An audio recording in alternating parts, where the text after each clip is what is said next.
4 lines, 1 fee.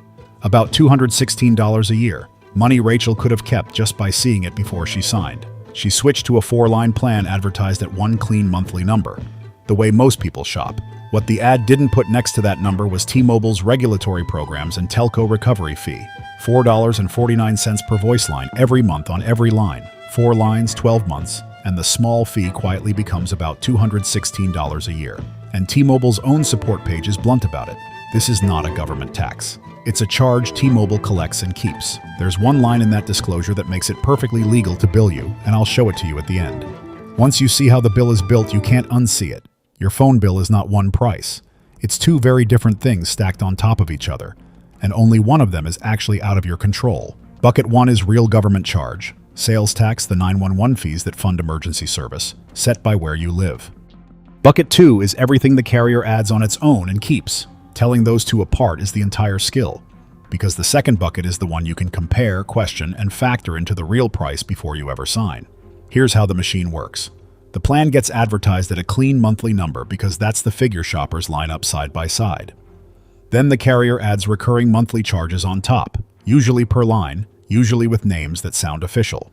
T-Mobile calls its version the regulatory programs and telco recovery fee, $4.49 per voice line every month, and $2.10 per mobile internet line. AT&T runs an administrative and regulatory cost recovery fee at $3.99 per line per month. Verizon applies an administrative and telco recovery charge to each line on the account. Different names, same shape.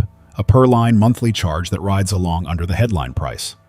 And here's what most people don't realize. The carriers tell you exactly what these are, if you read their own pages. T-Mobile says its fee is not a government tax and is not imposed by the government. It's collected and retained by T-Mobile. AT&T says its fee is not a tax or charge the government requires it to collect, and that it helps recover business costs like interconnection, cell site rents, and maintenance, and the cost of complying with regulations. Verizon says its surcharges are Verizon charges, not taxes or government-imposed fees, and that what's included can change. So these aren't hidden in the legal sense. They're disclosed. They're just disclosed in the one place a busy shopper files under taxes and fees and stops reading. There's actually a tool built to fix this. The FCC's Broadband Facts label, the nutrition-style box required for broadband and mobile plans, makes providers show the base monthly price, the recurring monthly charges they add on top, and any one-time fees you pay at purchase. The rules say each fee has to carry a simple, accurate, easy-to-understand name, and that the label has to be available at the point of sale, on the website, in the store, and over the phone, where the provider is required to read the whole thing out loud. That label is your single best lever for getting the real price before you commit. So let's do the math, because the per-line trick is the whole point. One line, $4.49 a month, feels like a rounding error, the kind of thing you wave off. But Rachel had 4 lines. 4 times $4.49 is about $18 a month. Times 12 months, that's roughly $216 a year, from one fee on one carrier before a single government charge is added. The fee is small, read one line at a time, and only adds up when you feel it across the whole account.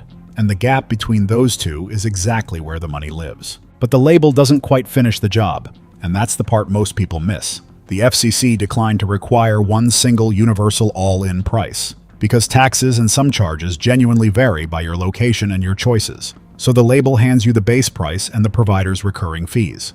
But the final tax number still depends on your address, which means the all-in figure isn't printed anywhere for you. You have to assemble it yourself.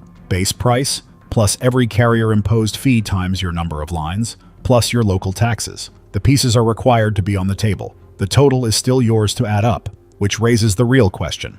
If the math is that simple, why does it slip past people who are genuinely good with money? Here's the thing. Rachel isn't bad with money. She compared plans, she picked the cheapest headline, she did the normal smart thing. The problem is that the price she compared simply wasn't the full price. A per-line fee is small enough to feel like noise, and it's named to sound like something the government makes the carrier collect. Regulatory, recovery, administrative. So your brain drops it into the mental junk drawer marked taxes and fees, the bucket you assume you can't change, and moves on. Federal truth in billing rules actually say phone bills have to be organized clearly and that each charge needs a brief, plain language description specific enough for you to tell whether it matches what you signed up for.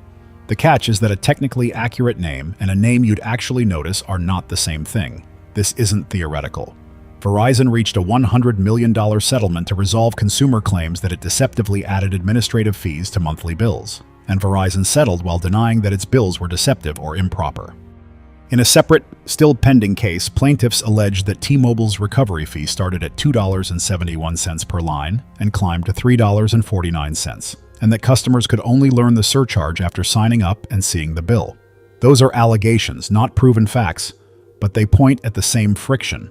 The number you compare and the number you pay don't always meet until the first statement lands. Which brings us back to that one line I promised you, the one that makes every bit of this legal. So here's the verdict on carrier-imposed recovery fees. On Rachel's 4-line plan, that one fee alone runs about $216 a year, and the line that makes all of it legal is the one the carriers print themselves. This is not a government tax. That's what lets them charge it however they like and change it whenever they want. But flip it around, and the same line is the tip. If it's not a government tax, it's not in the bucket you can't control. It belongs in your real price comparison, right next to the plan price. So do two things. One, before you switch or sign, say exactly this. Show me the Broadband Facts label and the full fee schedule for this plan. Base price, recurring provider fees, one-time fees, and which charges are not government required. Two, on your current bill, search the line items for administrative, regulatory, recovery, telco, surcharge, and universal service. Split the carrier-kept fees from the real taxes and annualize them. Fee times your number of lines times 12. That's your real price. And now it's a number you can keep, so go pull up your last bill. What's your number? And did your carrier ever say that line out loud before you signed?